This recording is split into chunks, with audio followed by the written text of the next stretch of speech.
Welcome to this lesson on custom getters and setters in Kotlin.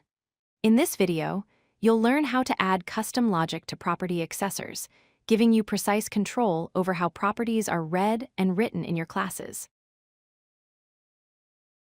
Properties in Kotlin aren't just simple storage containers. You can add custom logic when reading or writing values. This powerful feature enables three key capabilities: validation of data before it's stored, computation of values on the fly, and transformation of data as it's being set.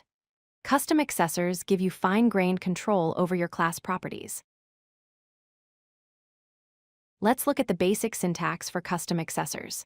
Inside a class called person, we have a variable property named name of type string. Below the property declaration, we define a get function that returns field and a set function that accepts a value parameter and assigns it to field. This is the fundamental structure for custom getters and setters in Kotlin. The field keyword is crucial to understanding custom accessors. Field represents the backing field that stores the actual value of your property. It's only accessible inside getter and setter blocks. Without custom logic, Kotlin automatically uses this backing field behind the scenes. Think of field as the internal storage container for your property's value. Here's a practical example of a custom getter. The person class takes two parameters, first name and last name. Inside the class, we define a read-only property called full name. Its custom getter returns a string that combines first name and last name with a space between them. When we create a person object with John and Doe and print the full name property, it automatically computes and returns John Doe. No storage is needed because the value is calculated each time it's accessed.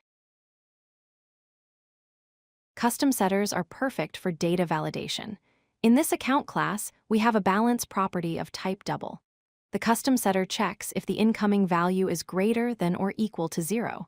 If the validation passes, it assigns the value to the backing field. If the value is negative, it prints an error message instead of updating the balance. This prevents invalid data from corrupting your object's state. Setters can also transform data before storing it. In this user class, the email property has a custom setter that automatically converts the value to lowercase and removes leading and trailing whitespace. When we set the email to john@example.com with extra spaces and capital letters, the setter transforms it. When we print the email, it outputs john@example.com in lowercase with no extra spaces.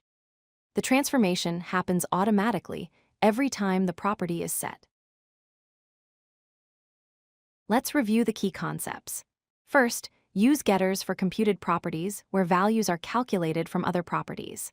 Second, use setters for data validation to enforce rules and constraints on your data. Third, leverage setters for transformation to modify data automatically when setting values.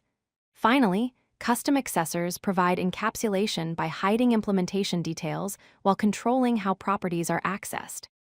These techniques give you powerful control over your class properties while maintaining clean, readable code. If you like this video, hit that like button and don't forget to subscribe. Visit codelucky.com for more such useful content.